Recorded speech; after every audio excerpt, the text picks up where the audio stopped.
जोंनि बे BTC नि जेसेबां साबस्क्राइबार दं मुलुगनि जेसेबां साबस्क्राइबार दं आमेरिका लन्डन शिकाग' भेनेजुवेला बिसोरनि जत' आंनि साबस्क्राइबार लोगोफोर दङ आं खुलुमहरबाय दिनैनि एपिसडआ जोबोद भेरि इम्पर्टेन्ट जागोन आङो दिनै सासे स्पेशलिस्ट डक्टर बहाय लेंनानै लाबोनाय जादों बे डक्टरनि गेजेरजों आङो मुलुगाव बेखौनो फोसावनो नागिरदों आङो दा सिगां माबाखौ डक्टरखौ बरायग्रोगोन बिनि उनाव आं दिनैनि बे एपिसडखौ मानो थाखाय लाबोनाय जादों बेखौ डक्टर कर्ण नार्जारिया गावनो फोरमायगोन गावनि इन्ट्रडक्शनखौ बियो गावनो होगोन आच्छा खुलुमबाय आच्छा डक्टर कर्ण नार्जारि नोंथाङा सिगां जोंनि बरायनायखौ नाजावदो जों नोंथांखौ मुलुग संसाराव नोंनि प्राकृतिक शिक्षा नेचारेल ट्रिटमेन्टखौ बोरै खालामो आङो सासे आबादारि हिसाबै आङो नोंखौ सिगाङाव आङो आरनायजों बरायग्रोनाय जाबाय अन्नानै बे बरायनायखौ लादो बेनिफ्राय 2 नम्बराव आं आबाद मावनानै मोननाय नैबे आं फुल हासारजों मावनाय बेवहाय जेबो केमिकेल आं इउज खालामाखै आं बेवहाय नैबे करला आं दा थायनाय मोनदों नैबे केप्सिकाम नैबे खांख्रिखला नैबे टमेट' आं लोगोसे सेसेरा बिबारखौ गायदेरो आं दा बेजों आं नोंखौ बरायग्रोनाय जाबाय अन्नानै आंनि बे आबादारिनि बे फिथाइ सामथाइखौ नाजावदो आरो बे आबादनि नोंथाङा नोंनि पलिसिखौ अन्नानै सिगां रायजो राजाफोरनो होगोरदो गोजोन्थों रायजो राजा बयनिसिमबो आंनि खुलुमनाय जासिग्रोनाय जाबाय आंनि परिचया बेनो आङो 2016आव आङो प्राकृतिक चिकित्सा प्रामानन्द प्राकृतिक चिकित्सा इउपिनिफ्राय आङो नैबे माबाखौ आरोखि प्राकृतिक चिकित्साखौ डिग्रिखौ आं कमप्लिट खालामनाय जादों आरो नैबे आंनि कार्डआ नैथिया दा नोंथाङा जोबोद मोजां आंनि सायाव माने प्रश्न खालामदों आरोखि जे नैबे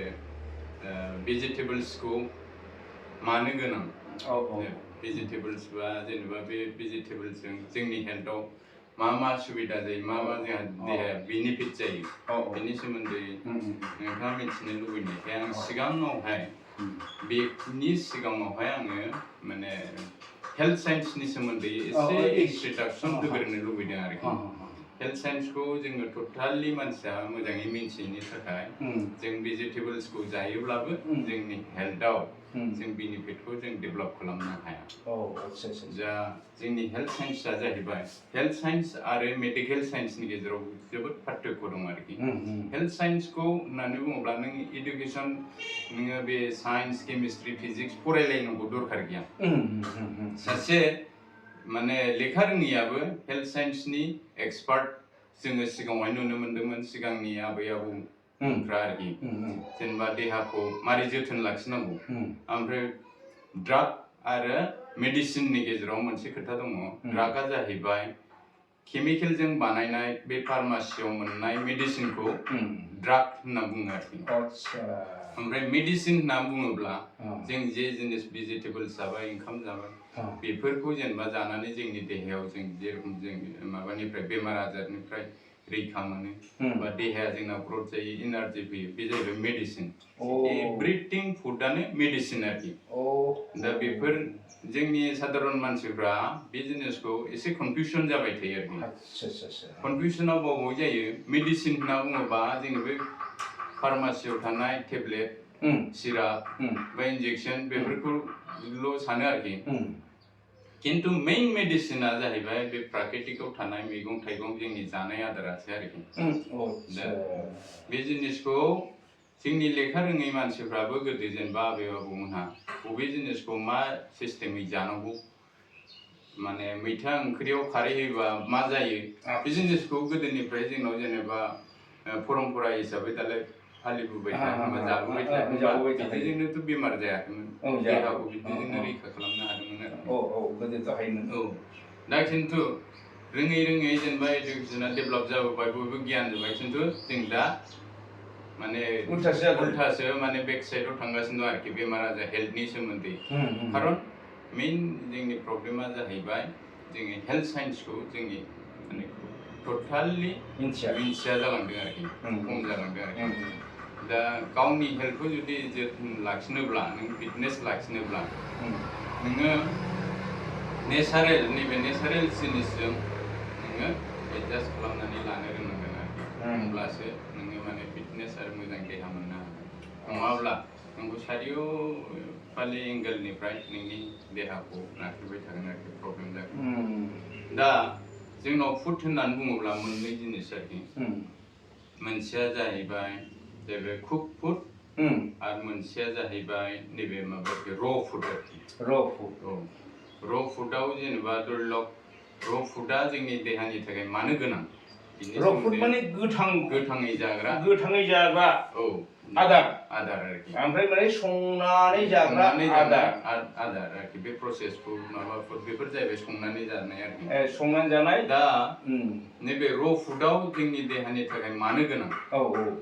आरो मोनसेया जाहैबाय कुक फुड संनाय आदारा जोंनि थाखाय मानो गोनां बिनि गेजेराव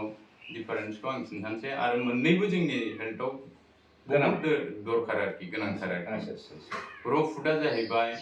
जेनेबा जोंनि देहायाव एसिड फर्म जायोना ओंखाम जाबाय माबा जाबाय जेनेबा कुकिं फुडखौ आरोखि कुक फुडखौ संनाय आदारखौ आरोखि जायोबा जोंनाव एसिड जायो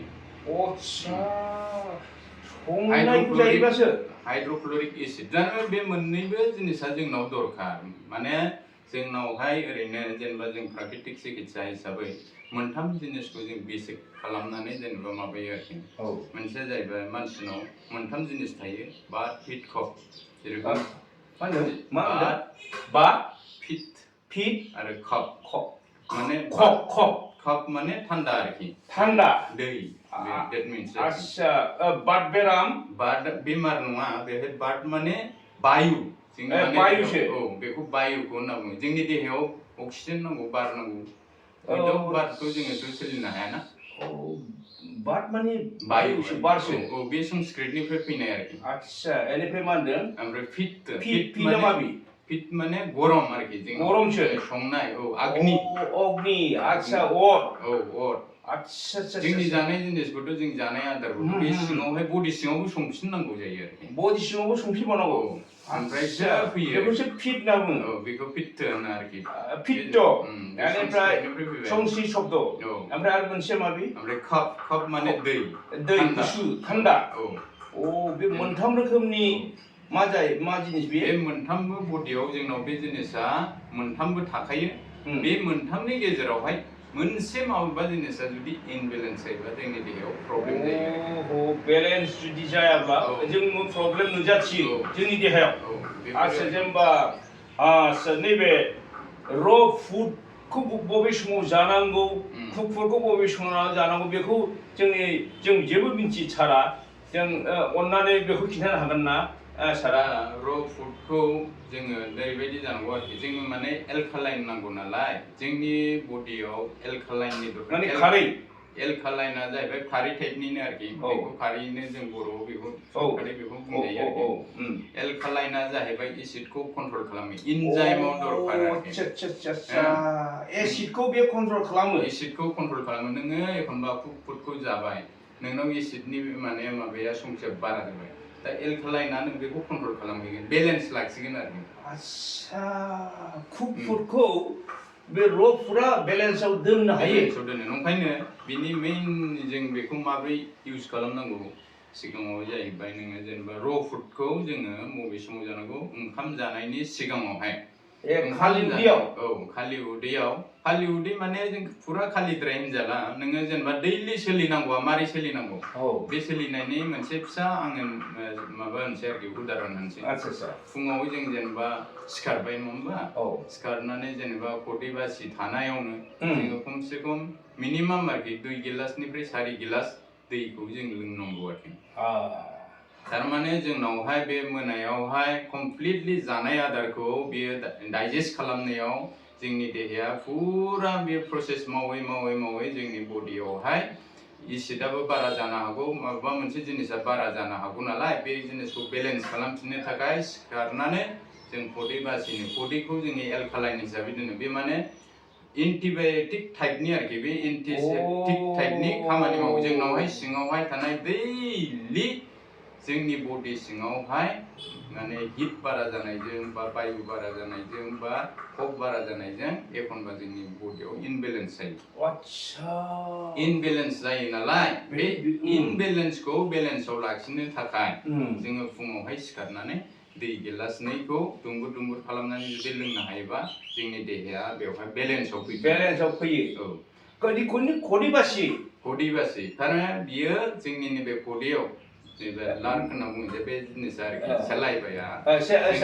जोंनि बडि सिङाव थांनानै नोंनाव माबाफोर इन्जुरि जानाय फिसा फिसौ सिथर जानाय माबानाय बेबायदि जोंनाव बडि सिङावहाय जाबाय थाखायो जों बे बडि सिङाव जानायखौ जों मेगनजों नुयैनि थाखाय जोङो बेखौ मिथिया खिन्थु जोंनि फानलु जानाय संख्रि जानाय माबा माबि बेबायदि एसिटिक फुड जानायनि खारनाव जोंनि सिङावहाय बेफोरबायदिया सानफ्रामबो जायो सानफ्रामबो गोमोरो दा बेयो नोङो जुदि बेबायदि नोङो सिस्टेमै जुदि दैखौ लोंनानै जुदि सिंखौ नों बडिखौ जुदि कन्ट्रल खालामोब्ला बेफोर जिनिसा सानफ्रामबो जागोन सानफ्रामबो निउट्रेल जाबाय थागोन सानफ्रामबो निउट्रेलाव दोनबाय थानो हायोबा मोजां आरो होमबा जोङो बे गिदिर बेमारनिफ्राय जों बारग'नो हाबाय आरोखि आच्छा बा जिखुनु फुड जाब्लानो गेस सोमजिनो हागौ नामा जोंनि देहायाव फुड जाब्लानो गेस सोमजिया बेबायदि खोथा नङा माने इनबेलेन्स जायोबा जोंथ' लिमिट खालामनानै सब समाय जों जानो हायाना जोंनि एखनबा जानायाव अबेबा मोनसेखौ बारा जालायबाय अबेबा मोनसे खम जालायबाय बेबायदि जालांबाय थायो नालाय बेबायदियावहाय जोंनाव बे सानफ्रामबो गेस जानाय एसिड जानाय कफ जानाय बे जिनिसा जोंनाव सानफ्रामबो बे सोलिबाय थाखायो प्रसेसा सानफ्रामबो बे सोलिबाय थागासिनो सोलिबाय थाखायो खिन्थु इनबेलेन्स मावबा मोनसे जिनिसा जुदि बारा जायोबा नोंनाव प्रब्लेम फैबाय प्रब्लेम नुजायो आच्छा फिट बात फिट कप एक नम्बर बात जेनेबा बायुआ जेनेबा गेसफोरखौनो होनना बुङो गेस जेनेबा जोंनाव बायुनि प्रब्लेमा जाहैबाय जेनेबा नों बे एखनबा हार्ट विक जायो माबा जायो बे माने अक्सिजेना थिग मटन साप्लाय मोनाबा जायो थारमाने बायुनि प्रब्लेमाव बायुनि इनबेलेन्सआव जोंनाव बे सानाय सुनाय खर' माइग्रेन सिंस्रि सानाय हान्थु सानाय बेफोर गासिबो मा गेसनि बेफोरो गेसनि आरोखि बेयो जोंनि जेब्ला जोङो हां लायो नङा होमबा रेसपिरेटरि सिस्टेम बेखौ होननानै जों बुङो जे जों बे हां लानायनि गेजेरजों जोंनाव बारा थांनानै माबाबाय आरोखि जोंनि बडियावहाय बे ब्लाडजों गिदिंफायो बे हिमग्ल'बिनजों आरोखि गिदिंनानै गिदिङै बबेबा मोनसे जायगायाव जुदि बायुआ ज' जाहैबाय बे जायगायाव पेइन सिगनाल होबाय जमा जाहैयो आरोखि ओंखायनो जों बे सानाय जुथ' बडि सानाय सिंस्रि सानाय आथिं सानाय बेफोरो जाहैबाय बायुनि इनबेलेन्स बायु इनबेलेन्स जायोब्लासो बेबायदि सानाय सुनायफ्रा माइग्रेनाबो बेनो नामा माइग्रेनाबो बेनिफ्रायबो जायो आरोखि बायु इनबेलेन्सआव बेनिफ्रायबो माइग्रेन जानो हागौ आच्छा खर' सानाय आथिं सानाय बिखा सानाय गासिबो बिखा आलौनाय बिखा आलौनाया जाहैबाय बियो पित्त माने एसिडनि बे प्रब्लेम आलौनाया एसिड प्रब्लेमसो एसिडनि प्रब्लेम बे माने गरमजों जानाय आच्छा ओमफ्राय नोङो दैजों जानाय बेमारा जेनेबा थान्दाजों जानाय आरोखि थान्दाजों जानायखौ होनना बुङो खफआ जाहैबाय नोंनि एजमा टेजमा बेफोर फैबाय गगा मोननाय गुजुनाय हां थोनो मोननाय बेफोर जाबाय थान्दाजों जायोना बेफोरो जेनेबा जमाबो जानो हागौ बियो बे दा जोंनाव मथा मथि मोनसे गारिया जेरेखम माने मोनथाम जिनिस नङाब्ला जेनेबा इन्जिना सोलिया मानसिनि देहायाबो सेम बे मोनथाम जिनिसा जोंनि देहायाव दङ बे मोनथामा सबसमाय मानसिनि देहायाव सोलिबाय थायो नामा बे मोनथाम जिनिसा जोंनि दरखारथार बे मोनसे गैयाब्ला जों सोलिनो हाखाया थारमाने नोङो फिट गैयाबा नों जानाय जिनिसआनो डाइजेस्ट जानाय नङा बे डाइजेस्ट जानांगौ नालाय ओंखायनो जोंनो बे हिट बुस्थुखौ नांगौ आरोखि जोङो बे संनाय जा बा माने र'खौनो जा आरोखि जोङो डाइरेक्ट जाबायना जिबआव थांनानै बे जिनिसा मा जायो स्टमाकआव थांनानै बेखौ आरो जोंनि बडिया संहैफिनो आरोखि आच्छा मा होनो डायलगाव दङ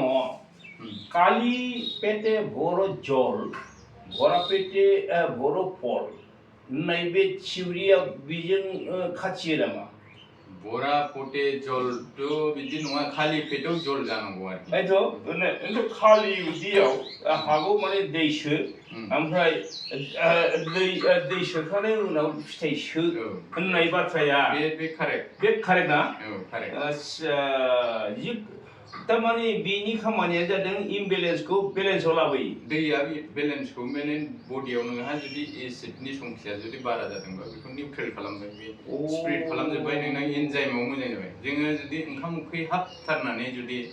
डाइरेक्ट जुदि जोङो आदार जायोबा नोंनि बे एसिडआ लिमिट जानोसै ना बेयो हजम खालामहोनो हाला खासा खावरा जानोसै थारमाने डाइलुटनि खामानि मावो थारमाने डाइलुट येस बेनि खामानि मावो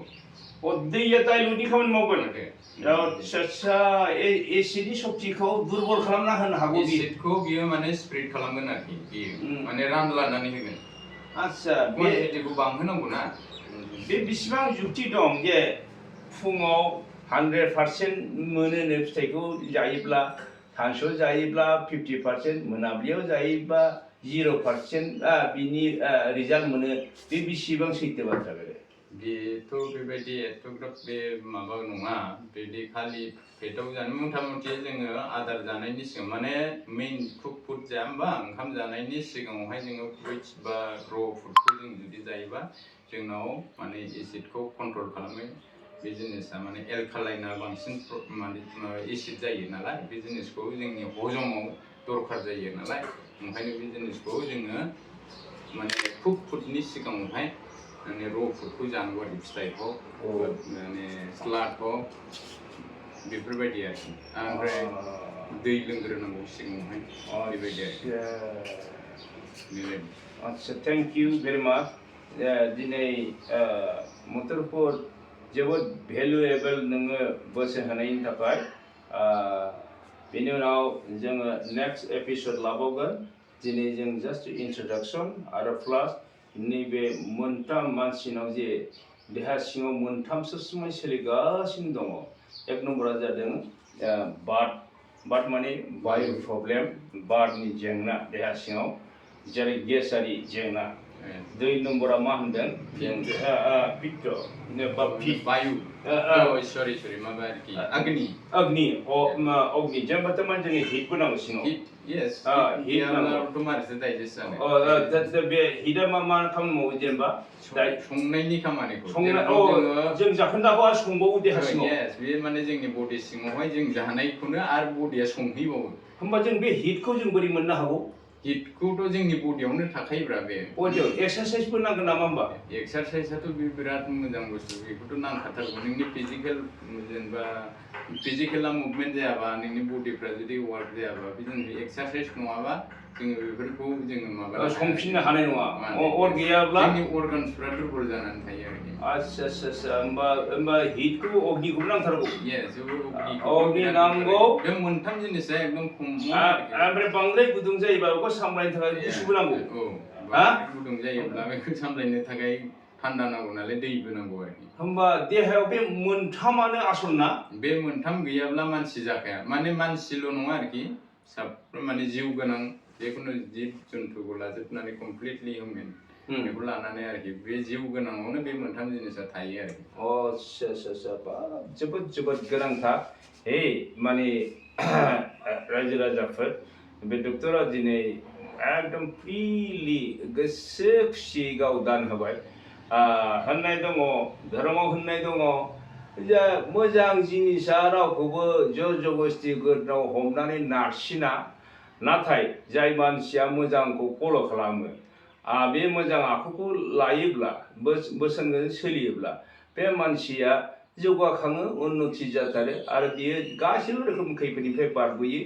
बास नोंथांमोनहा बेखौ साबस्क्राइब खालाम अन्नानै आरो बेबायदि गियानखौ अन्नानै नैबे आंनि सनमान गोनां बिराद नैबे दा बर्तमान जोबोद जौगाफुगासिनो दङ बियो जोबोद माने सिरि मानसिफोरखौ सेवा खालामगासिनो दङ आरो बेखौबो नांगौब्ला नोंथांमोनहा लोगो हमनो हागोन बिनि न'आ जादों सा नाराबारि गामियाव मानसि बिनि नामा कर्ना नार्जारी होनना बुङो एकदम बियो